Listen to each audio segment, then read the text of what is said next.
I've lost 38 Facebook pages. It's been a big pain in the ass. I don't know. I'm not sure how long you followed the blog, but we had a we were killing it on Facebook. Yeah, I saw that.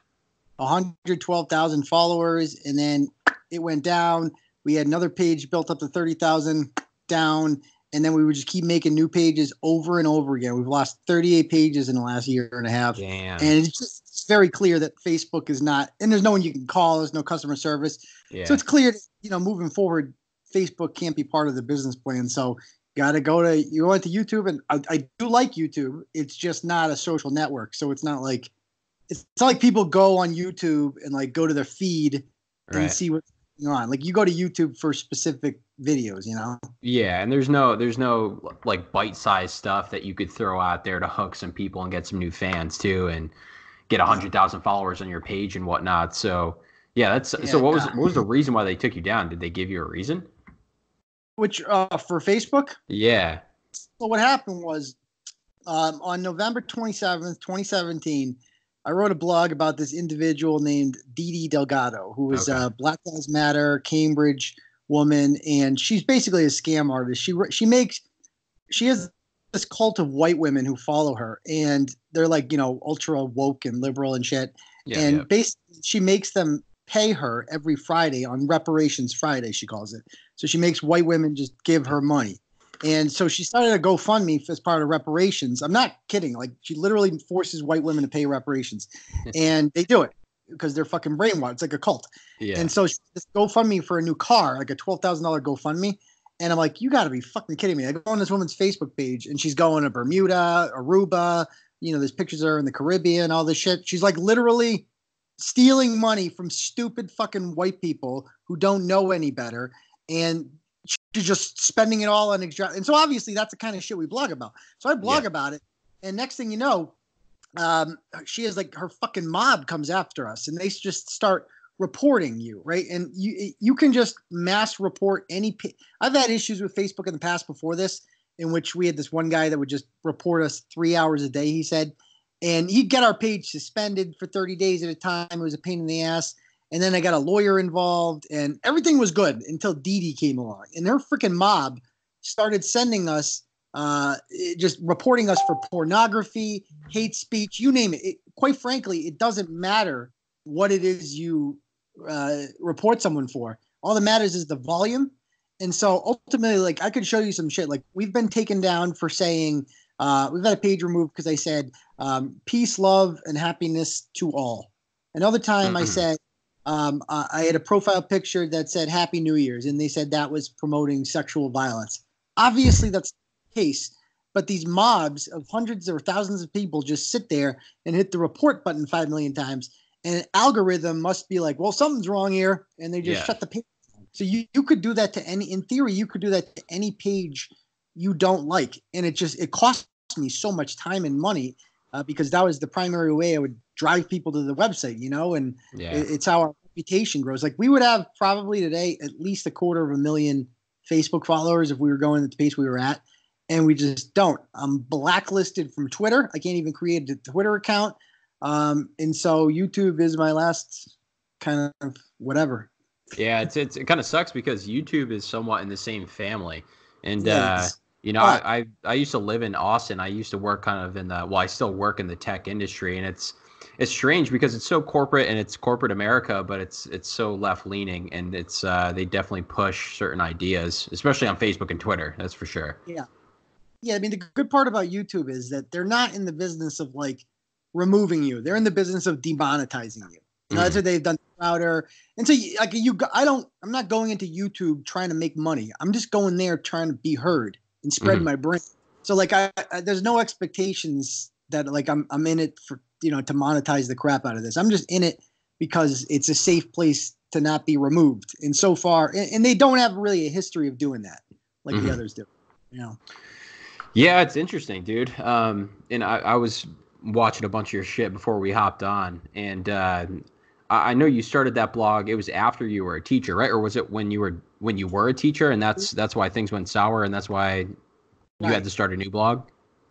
Yeah, so I started a blog called AidenFromWorcester.com, right, in like late 2013, And I love doing it. I love blogging. I'm like, oh crap. And I built up a nice little audience doing it. And then I got suspended for 5 days without pay because one of the blogs I wrote offended the wrong person. And I realized then that like the only way to have opinions on the internet really and not lose your house is you got to be anonymous. And so I need to create, if I want to keep doing this, it had to be anonymous. And thus I created Turtle Boy Sports after that. And here we are today. And I kept doing it for like 9 months, and it grew and it grew and it grew. And finally I got doxxed. You know what doxxed means, right? Yeah. And so they figured out who I was. It turned into this whole thing at the school in which this, the school was getting thousands of emails threatening me. The police had to come. I was getting death threats constantly. And all the kids read this defamatory blog that was published about me. They said I was like a sexual offender in Buffalo. They said I like sexually assaulted a girl at the Bills game, which was obviously untrue because I would have been arrested. Yeah. It was just ridiculous, but I couldn't, my point was I couldn't do it anymore because it was like, it's embarrassing. I mean, how do you ever face the kids again when they just read this garbage about you and nobody made any attempt to correct it? And so when the school district offered me, a full year's salary to just walk away and not sue them, that was part of the agreement. I couldn't sue them. I realized I'm like, this is my chance to, make Turtle Boy a business. And that's what I did. Yeah. That's not that bad of a deal. I mean, I know that situation sucks, but to go out and start to blog, I mean, if somebody cut me a deal right now to stop working and start working on my blog full time, I would take that. Yeah, man, it was a very generous. I mean, it was generous of them because they realized they had no choice. They realized that like I had a union, and if they ever tried to like take action against me, they'd be screwed because there's nothing. You can't prove I write the Turtle Boy blog. And obviously all this other garbage is, silly. And they realize like this is a headache for them and it's a headache for me. So it can go away for everyone if we just pay this guy off. And that's essentially what they did. So yeah, no, for sure. And I remember somebody introduced me to your blog way back. So I'm from Western Mass. I'm in Westfield right now, but I lived in Quincy for a couple years. And I lived in Boston. I went to college there. So obviously a lot of the stories that you were posting were hilarious. What is it? The Hood Rat Heroes is a section on the site and stuff like that. I guess my only question is, it started off as Turtle Boy Sports, right? So was it a sports site for a little bit and then you moved into stuff that was just biting a little bit better? Yeah, dude, go back and like on the website, right? You can go back and see our older blogs. Yeah. Like on this ones. We used to write about sports a lot. Like it was crazy. Like, but then it just didn't sell, because there's only so much sports people can take. It's a saturated market. Why would somebody listen to me rant about sports when they can just turn on, Felger and Maz or Sports Talk Radio? There's a million ways to consume sports talk. And I realized like that kind of stuff wasn't getting views. It also doesn't, let's face the facts. It's a male dominated market. And so you're cutting yourself off from like half the population. Yeah. And the stuff that I would blog about that really sold was everyday shit, like everyday things that, everyone can relate to. The big story that kind of broke Turtle Boy open was this incident in Worcester in 2014 in which a school bus, there was a viral video going around of a school bus in which the parents, like, it starts off, the kids are all on the bus and the parents have kind of sieged the bus and the bus is just sitting there. Yeah. And the bus driver is not letting the kids off because the parents they're not listening. They tried to get on the bus and there's a procedure. Kindergartners are supposed to get off and they're all like, yo, what the fuck? Like making a big scene. They end up they break a window and then they raid the bus like Blair Witch style and the kids just screaming. It turned into this big thing. So obviously I'm going to write about that because I'm from Worcester. Yeah. And it blows up by like, most page views I'd ever gotten in a day at that point was like 20,000. That day I got 60,000 on one blog alone. So I'm like, oh crap. And my point being is that that's the kind of story people want because they can't get it anywhere else. Where are you going to read about like this? We called it Busgate. Where else are you going to read about Busgate but Turtle Boy? So it's just about creating original, unique content that you can't get anywhere else. Yeah, and you absolutely have that. I think it's really interesting because I do hate on ESPN quite a bit. and they definitely have some questionable people. But I really think everybody in that boardroom is just trying to think of ways to stir the pot, and that's really it. I don't think they're focused on putting out good sports content half the time. Like, do you really believe that Max Kellerman believes all that shit he says about Tom Brady? No, or anything about social justice. The irony of Max Kellerman is that he's really good at boxing. Like, He's so smart at boxing. Right. He's like, so he's smart. And so, like, he has a niche. Like, he could be and it's a unique sport in that, like, it's got a cult like following boxing, you know. But he's the guy, you know, that you want to read about. He knows everything about it. And so why he's trying to but I think you're right. Like, he does this whole other thing. So he's like, because nobody's paying attention to boxing except boxing people. So he's like, right. If I want to make waves, I got to be like Tom Brady's going off a cliff. Dude, that's the thing about Max Kellerman is I actually really like him. And I don't know if you follow you don't have an Instagram, you said, or a Twitter, but I do repost some of his shit just to kind of stir the pot too and just kind of fire back at him. But I just know that he's one of the sharpest dudes in the sports world, because if you listen to him talking about boxing for 10 minutes, you're like, holy shit, this guy's got so much knowledge about the sport. He's very objective. He's super sharp. The way that he speaks too is just great. So yeah, I don't buy half the shit that ESPN puts out there. Yeah, I mean, they've gone broke. You know, it cost them a lot of money. Like the whole Jameel Hill experiment was a huge disaster, and they've rebranded, and they're trying to get politics out of it as much as possible. I mean, what was that? What did Clay Travis call their morning show? Woke Center? No, that was the one with Greenberg. What's the show in the morning? Get Up, right? Oh, okay. Yeah. And, you know, they had Michelle Beadle on there, and it was just awful. And then they got her off, and I can actually watch it sometimes in the morning now, because I don't know about you, I grew up on ESPN. Yeah. You know, me too. It was so reflexive to turn on ESPN and just see sports highlights. And somewhere along the line, that stopped. What are you, like, young 30s? I'm 37. Okay, I'm 30. So yeah, I grew up with like Rich Eisen and Stuart Scott on Sports Center, and that on repeat, basically showing just baseball highlights during the summer. Yeah, and what's his name? The guy that turned into a crazy left winger when he left there and then got hired back. Why am I drawing a blank? The really crazy guy. Kenny Mayne? No, the guy. Oh, he's funny. The guy who used to yell at Trump on Twitter and call like, "You fucking asshole!" Like, why am I drawing a blank? He has like over Keith Olbermann. Oh, okay. Yeah. He used to be normal, like on ESPN. Like I remember growing up with Keith Olbermann, and then he just went crazy left wing, and now he's back on ESPN for some reason. I don't get that, but anyway. Yeah, he was on like an internet show for a little bit. Who, Olbermann? I think he was on like GQ Internet TV or something like that. Yeah, whatever it was, I wasn't following it, but I would follow the madness of his Twitter account, and it was just like, wow. I thought after that, I'm like, this guy's like unemployable. Like, he's all in on whatever he's in, but ESPN proved me wrong. Dude, I think, usually I stay away from politics because I don't have that strong of opinions about it, and I also don't pay attention that much to it. But when it starts to tie into sports, I think the most interesting thing that ESPN has done in terms of politics is when, I don't know if you remember this match with Serena Williams and that, and then there was an Asian girl who ended up winning. Do you remember that? And I watched the whole match, and I feel like anybody who watched that match, Serena was on like an hour-long meltdown, and everybody who was watching it was saying this girl's definitely going to get a penalty if she keeps going. Then she smashes her racket, and then she gets the penalty. And everybody who was watching it was thinking, well, okay, yeah, obviously. But then when you turn on ESPN, it completely turned into something different, and they painted a completely different picture of people who are actually watching the match. You know what I'm saying? It's obviously, the second I saw that happen, I said, this is going to be turned into racism without a doubt. Yeah. Even though I think the referee, I want to say he was Latino, right? Mm-hmm.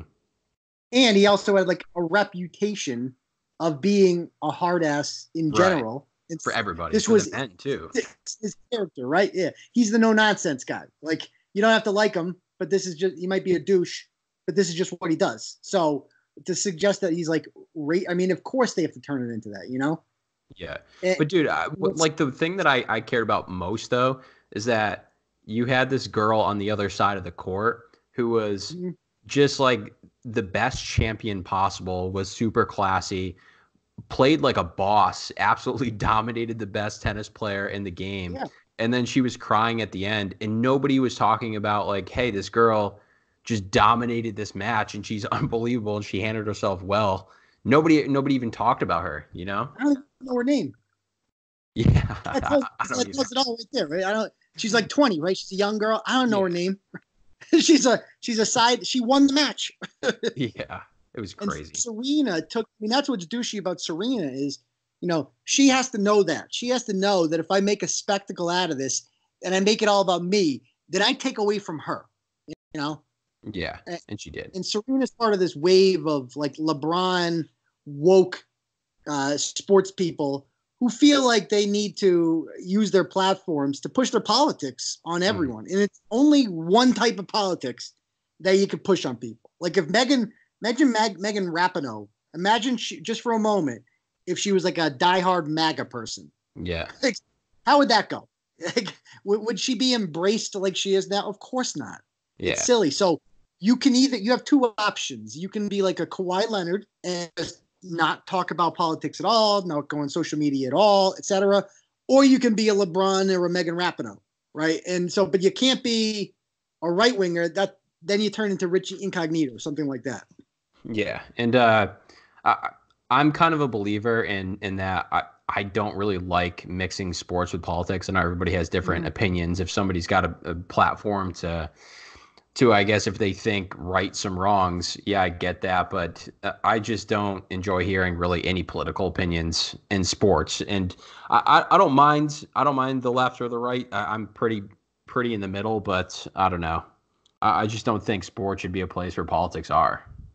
Yeah, I mean, historically it has been in some cases, right? Like they'll always point back to Muhammad Ali, right? Yeah. Or those guys, Tommy, the two guys of the 1968 Olympics that put their fists in the air, right?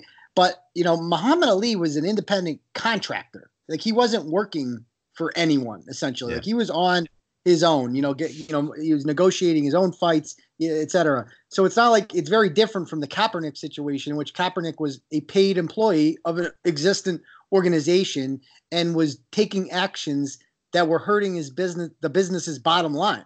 Right. Mm-hmm. And when you do that, it's like, okay, of course you have a free speech right, whatever. But like literally there isn't a stadium in the NFL, not one, and even in the most liberal of states, in which the majority of people in this NFL stadium are not Trump supporters. Even in Foxborough, even Gillette Stadium, I would guess that if you polled any crowd at Gillette Stadium, the majority of people in there voted for Donald Trump. Right. Mm-hmm. And so when you do that action, when you take a knee like that, right, you're going to piss them off, and they're the customer base. It doesn't matter if they're being irrational. All that matters is they're spending money, and you have to make them happy. And you're an employee. You just got to suck. I mean, sometimes you don't like it as an employee, but you have no choice. You have to suck it up and do your job because you're getting paid. Yeah. So here's so I agree with most of the stuff that you say. So I'm about to flip the script with that statement because I agree with that statement because you've had some pretty strong opinions about the Kirk Minihane and Prez situation. Oh, yeah. I'm on Prez's side on this one. I know you're not going to agree with me, but I have an open mind. I'll listen to what you have to say, but I'm on Prez's side here. I don't think he should have done anything.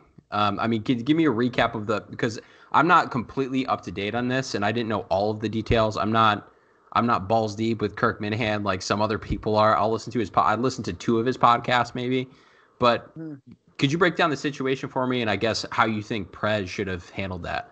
Oh, you're talking about the Albright situation that's going on? Yeah. Okay. So there's this basically there's an activist a sports journalist out of Denver or whatever named Brian. I think his name's Brian, whatever, Albright, Benjamin Albright. And he kind of crapped on Barstool publicly. He's got like 83,000 followers and blue check mark. So this gets attention. It gets the attention of Minihane and his followers, and they start kind of like going at it with this guy. And then the guy, takes it all personal, and he will not let, like, he keeps, the more they dig into this guy, they find out that He's been claims he went to Harvard Law. He says he got a 178 LSAT, like all this stuff that seemed like unbelievable. This guy has told so many stories. And the thing about it is he uses it to win every stupid pissing match, right? So he claims that he's a veteran, and he is a veteran. I'm not going to take that away from him. But he uses his veteran status to kind of like say, well, you don't know what you're talking about. Like, for instance, there was a situation where he got in a pissing match with some guy about the wall, right? And he says, well, I know a lot about walls because when I was in the military, I built a wall between Iraq and Iran. It's like, there is no wall between Iraq and Iran. You're just lying. And you're using your military service constantly as a crutch. And so that's what pissed off, the Minahan people, because he's like attacking them. He's demeaning them, and he's hiding behind his alleged military service. And so like, this doesn't add up. So they start researching the guy. They speak to somebody who works at the United States Army, and the guy disputes some of the claims that this guy's made about his service. So Steve Robinson, the producer, is like, emails him to clarify. He's like, I'm thinking about working on this story. Can you just clarify some things for me? The Army's saying this, and you're saying this. What's really going on there? And stuff like that. The guy realizes then he's got cake on his face. And so what does he do? He goes on Twitter, and he puts a copy of the email, and he tweets it out. And he says, these people are attacking me. I'm a veteran, blah, blah, blah. He turns the tables on them, as if like I'm this great veteran and my service is being questioned by these guys who are trying to smear me and blah, blah, blah, blah, blah. It's like, but they're just asking questions, and Dave Portnoy, who literally built his brand on Barstool versus everyone. He's gone out. I mean, was he a big influence for you too? Don't mean to kind of veer off, but like I grew up on El Prez. He's a few years older than me. Barstool came out when I was in college. It was great, entertaining read, and he really built his brand on being edgy and saying what people were thinking but couldn't say, and that's why people loved him. And the whole Barstool versus everybody thing that he had going on, right? For instance, he went at it with Sam Ponder from ESPN, right. Yeah, and just went balls deep in that, like went after her, like tore her apart, pointed out how she's a hypocrite, went through all her old tweets. He's done the same with Deadspin many times before when they do the same thing to him. And you know what? It's freaking beautiful. I love that stuff. That's the kind of content that entertains people. Like people, you go to Barstool now, just freaking stupid drivel about Rihanna and Justin Bieber and pizza reviews. It's freaking boring. It's not entertaining to me. I want drama. I want the excitement. And so and that's what Dave Portnoy has done. So now here's Kirk Minahan doing the same thing, right? Getting into a thing with this guy, trying to call out this fraud who's been shitting on Barstool. And what does Portnoy do? He tells him to stop. So basically what he's saying there is like, the only person that I'm interested in defending is myself. When people attack me and call me a sexist and all this stuff, I will go full out. We'll have a war. But when you attack my employees, just shut up about it. Basically, and essentially what he's doing then is he's allowing this Albright guy to dictate content on his platform. So he is basically Ben Albright's bitch, essentially. Like Ben Albright gets to decide what people at Barstool get to talk about. So that's Barstool. So, yeah. I mean, the one kind of the rebuttal that I would have is I didn't really know much about that military guy because that must have been in the past couple of days, right? I read a little bit about that. The first thing that I was referring to was some other dude. Basically, why Kirk got fired from WEI. I forget what his name is. Who's that dude? Bob Murchison. Okay, so he did that. So WEI fires Kirk Minahan, and I think people who have been ingrained in the WEI thing or just in radio period knows that WEI is kind of a sinking ship. It's a dinosaur type of breed in terms of media. And I think they're coming from a really weak space in that somebody attacked their advertisers. And I think 10 years ago, it wouldn't have affected them at all because they would have been too powerful. But I think that's the reason why Kirk got fired. And once he came to Barstool, I really think Kirk Minahan is a different employee than everybody else. I think when Prez hired him, he's like, you're coming from a dumpster fire. I'll allow you to just operate underneath this umbrella, but you're kind of like your own thing. It's almost like a big corporation that's buying a kind of like a startup company saying, keep doing your thing, but we get some of the profits, right? And you can kind of use us as a vehicle. But And that's fake. You know, I mean, that's not a thing that exists. That's not how a corporate structure is organized. Either he works for you and he's part of your brand, or he's not. You know, either you're writing his checks or you're not, because, you know, he could take off the Barstool label off of the Minahan show or whatever. He's still responsible for everything that happens on there. Like, his company gets sued if Minahan does something illegal. So I think it's like he can't have it both ways. But I kind of think you can, though. It's kind of like the Dallas Cowboys when they got Greg Hardy on. It's like, we'll take you on, but if you fuck up, we'll just cut you after 2 months, and then people will forget about it. You know what I mean? It won't be attached to our brand. Right. Fuck up with Greg Hardy means you're going to beat the shit out of a woman. You know, fuck up with Kirk Minahan is like, well, you might upset some blue check douchebag on Twitter. You know, Yeah. So, and there's nothing really. My point here is that, like, you got to stand. Like, I understand you can't fight every battle. When the guy's wrong, he's wrong. If Kirk did something wrong, but in this case, he hasn't done anything wrong. So, and this guy is crapping on your brand. So why not defend your guy? But I mean, what did Barstool lose though in that time period? Did they lose like one advertiser, or who did they really lose? What do you mean? Because that whole thing with Kirk and Prez, I saw the whole argument, and Kirk wanted him to stand up and almost fight the fight that Kirk was going through before he even came to Barstool. That was established before that, and he wanted Prez to step in and help him. And it's like, you know, why not? If you're Prez, why not just let it play out if it's not affecting you at all? If you're not losing advertisers, just let Kirk do his thing. He lost Bombas. Okay. And that was gutless. And that's my point, is that's when the old Barstool would have fired back. Like, I'm sorry, you cost, like, this guy, this douchebag, Bob Murchison, who has nothing better to do than call up all Barstool's advertisers and misrepresent the things that Kirk and Dave have said publicly before. And as a result, you lost Bombas. So that's money in your pocket that's just gone now. This guy robbed you. And what is your response to that? Well, let's not talk about him. I mean, that's like Neville Chamberlain nonsense. It's acquiescing to bullies, and the old Prez would have fought him, you know. And there are no shortages of, believe it or not, there's no shortage of companies out there that aren't afraid to tell these people to screw off and advertise with you. You know, if you fight back, people will respect that. And instead, he cowered. He just cowered. Yeah, but at the same time, I think everybody knows it's not the same Prez right now than he was in when was I in college? Like 2010 is when I started reading Barstool. It's a completely different Barstool now than it was before. I mean, not him. What's up? Yeah, I agree completely. But if you ask them, it's the same old. We haven't changed. We haven't sold. Yes, you have. Like you said, we all clearly see it. Just admit it. No, for sure. And I'm with you there. And I think way back when he was going through all those battles, like with Barstool Blackout, and he was dealing with all those people outside of Barstool Blackout, it was kind of a tight knit group. But now it's definitely like a hybrid of Barstool and BuzzFeed for sure. It's not the same, but I'm still reading it all the time though. And I think Prez's personality is the same, but it's definitely changed a lot. Yeah. He used to be a big source of content on that website. Now he's just a pizza review guy essentially. So he's not even really creating content.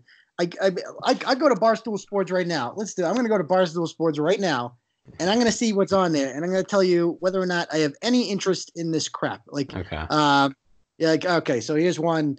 Let's see, pizza reviews.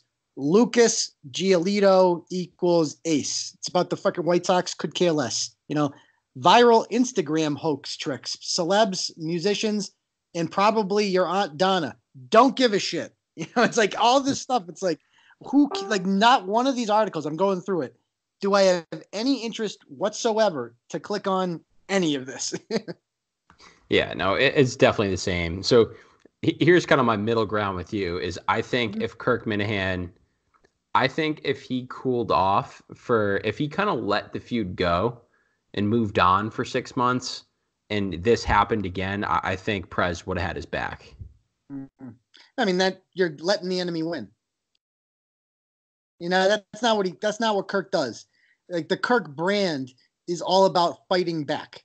Like that's what he did with Kevin Cullen. Did you follow that story at the Boston Globe last year when he exposed Kevin Cullen for his plagiarizing?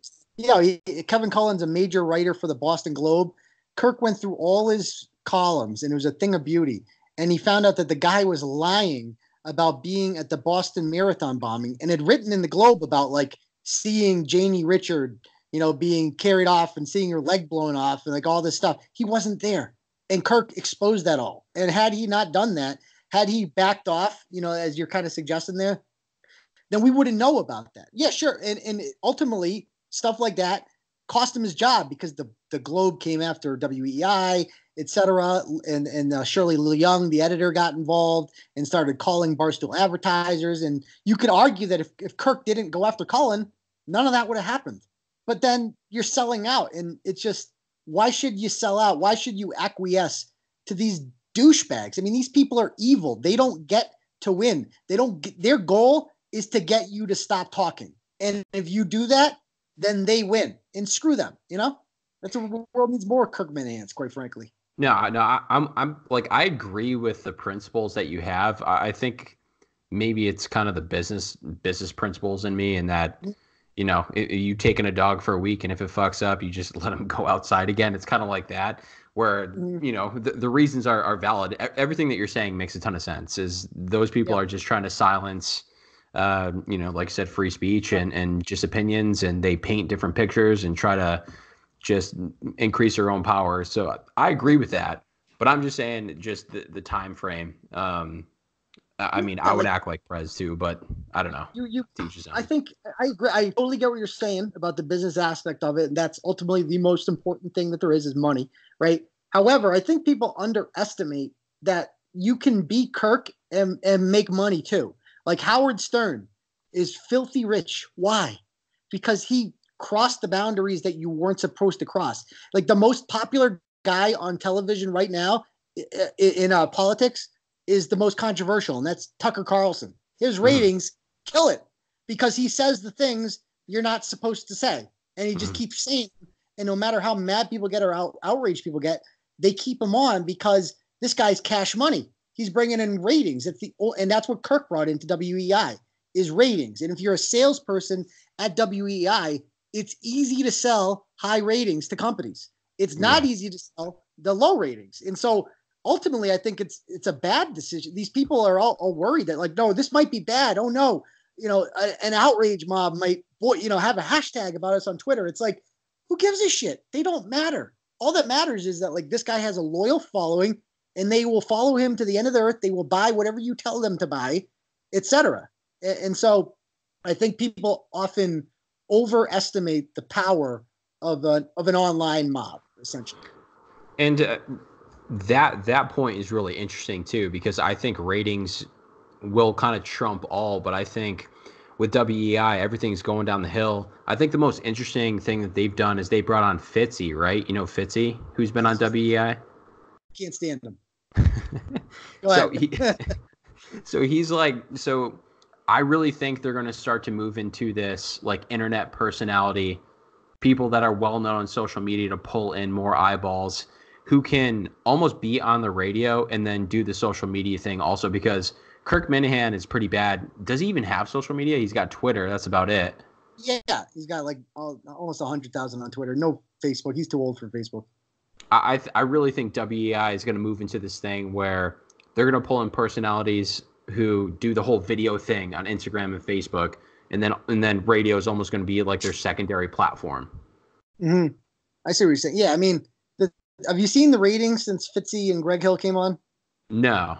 The first ratings book came out, and Toucher and Rich were on freaking vacation, and they pulled a 12, and the other guys pulled a 2.5. It's like a historically low rating. I listened to that show a couple times. It's so fake. Like everything, it sounds scripted. Like Fitzy, it's like, oh, here comes a well-timed joke that he's already written out, and I kind of already know the punchline too. Oh, did you see in the news this? Like, it's like, that's not authentic. People liked WEI because it was authentic. Like the conversation you and I are having right now is an authentic conversation between two people. We're not saying, hey, did you see what happened in Ohio? Oh, let me tell you. Like, that's not real. That's like his shtick, and I think he is more of a stage guy for sure. And he's good at being on a stage and talking. Maybe radio is just not very suited for him. I haven't listened to him yet though. The first time I ever heard him, and he was very funny, was when he used to make those videos of the post-game press conference, and he was like the masshole. Yeah, those were hilarious. Do those all the time, and you can be funny. It's like, but I don't think this is a good fit for him. I don't think WEI is a good fit. I liked Hillman growing up. I still like Hillman, but it's just they were fine at WAF. It was a nice alternative to WEI when they were on commercials, and now they're trying to be WEI, and it's a nightmare, and the ratings reflect that. Is 98.5, how are they doing in the ratings? Are they passing WEI at this point? Oh, they've always passed the only time they didn't pass WEI was when Minahan came on. Minahan resurrected WEI from the ashes and he beat Toucher and Rich. It was the only time slot where WEI won. Like in the afternoon drive, Felger murders Dale and it used to be Dale and Holly. Yeah. Now it's the other guys. But they just murdered them, except on that. Because 98.5 has a better signal too, at least out in Central Mass. I don't know what it's like in Western Mass, but they got a better signal. 98.5 does, so that's why I listen to them. Yeah, I don't even know if we have 98.5 out here, but WEI, I used to listen to it all the time when I was like building shit in my garage and stuff. I used to really love listening to Tony Maserati and is it Felger? Oh. Okay, yeah. At some point, though, they got dry for me. And I think it was it was during the summer months. Summer months must be so difficult for summer radio sports guys because they talked about the David Price airplane situation with Dennis Eckersley for literally a month. Mm-hmm. And I took a 2-week break and I turned it back on and they were still talking about it. I was like, holy shit, they're talking about the same thing over and over again because they didn't have anything to talk about.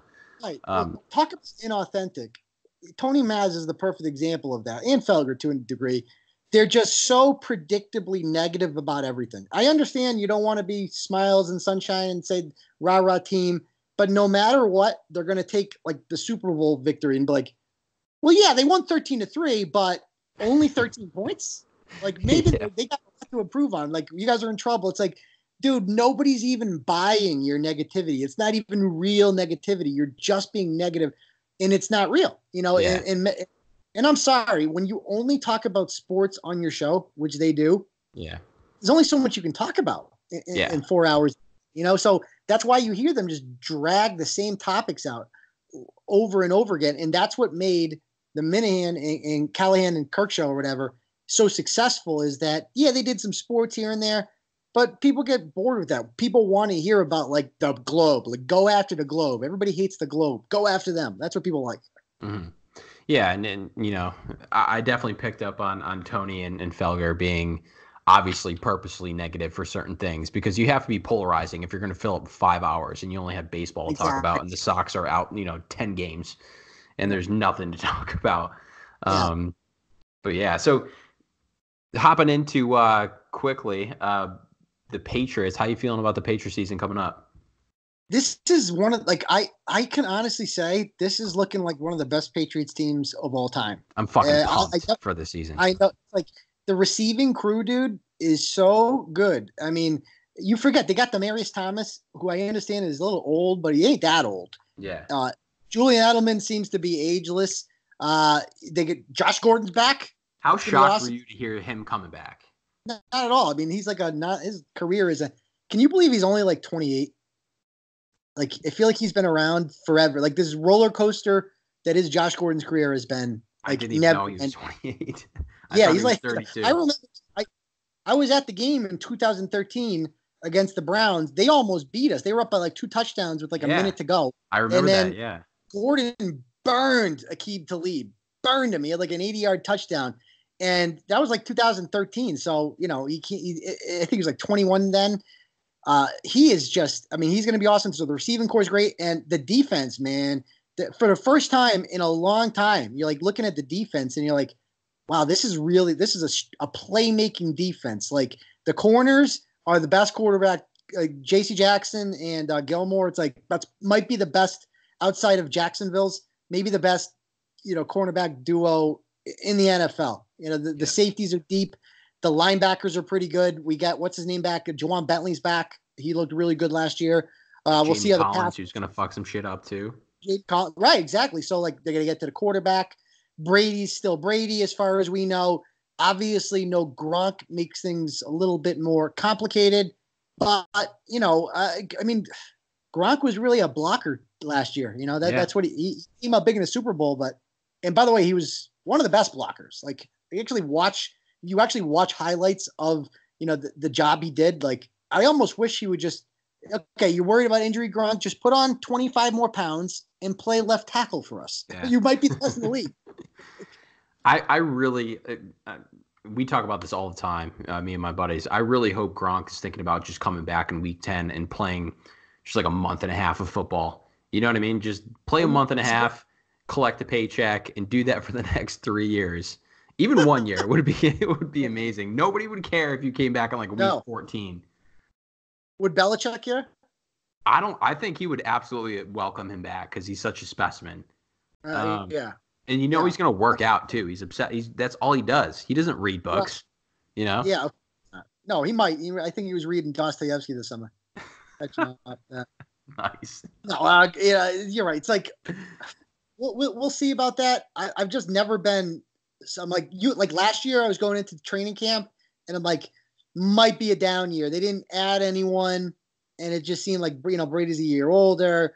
And they sucked. Like, let's be honest. They went 11-5, and they lost to 5 terrible teams. Like, they lost to like 5 of the worst teams in the league. And you're like going into the postseason. It's like, okay, San Diego's on fire. We call them the Chargers are on fire. The Chiefs look unstoppable.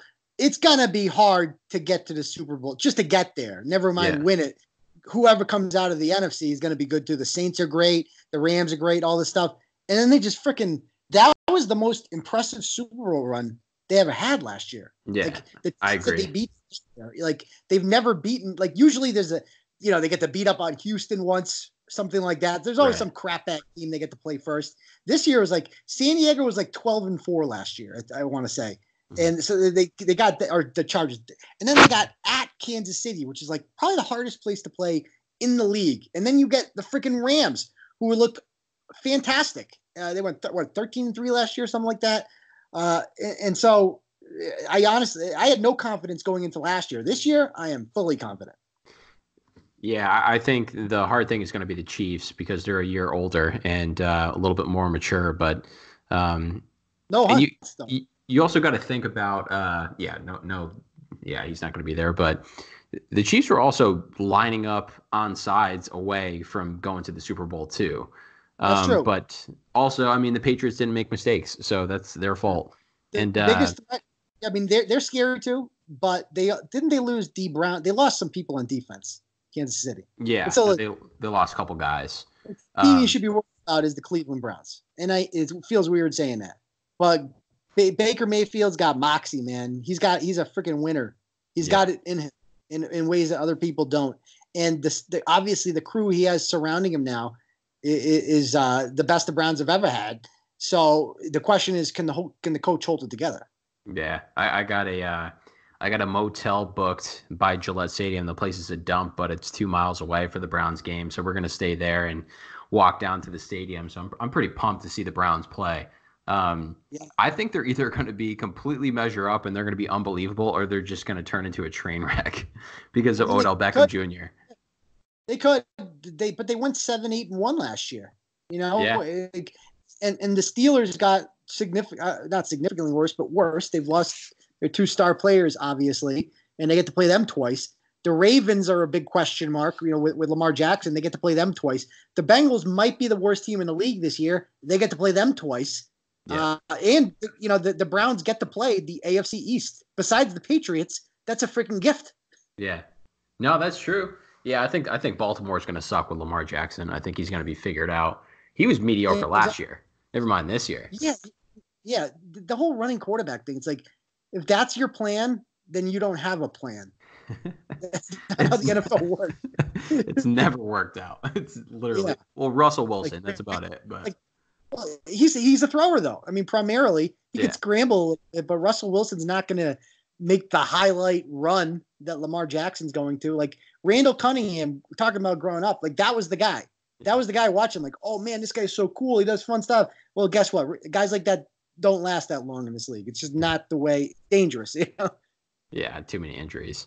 But well, cool, dude. Thanks for hopping on. 40 minutes is kind of where we start to lose our short attention span. So I try to cap it off. But millennials, of course.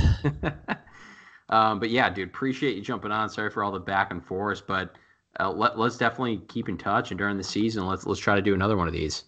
Yeah, let's do more Patriots talk. I'm down for that whenever. Yeah, we need more people, man. So anytime you want to jump on, definitely hit me up. All right, man. All right, brother. Well, send me can you send me the link to the podcast whenever you got it, and I'll put it on my site too. Yeah, hell yeah. And I'll chop up some I don't know what social media you have left, but some like shareable stuff, shareable bits and stuff like that. I'll shoot you along. What do you put? Do you go on iTunes or SoundCloud? So we're on Spotify and iTunes. Right.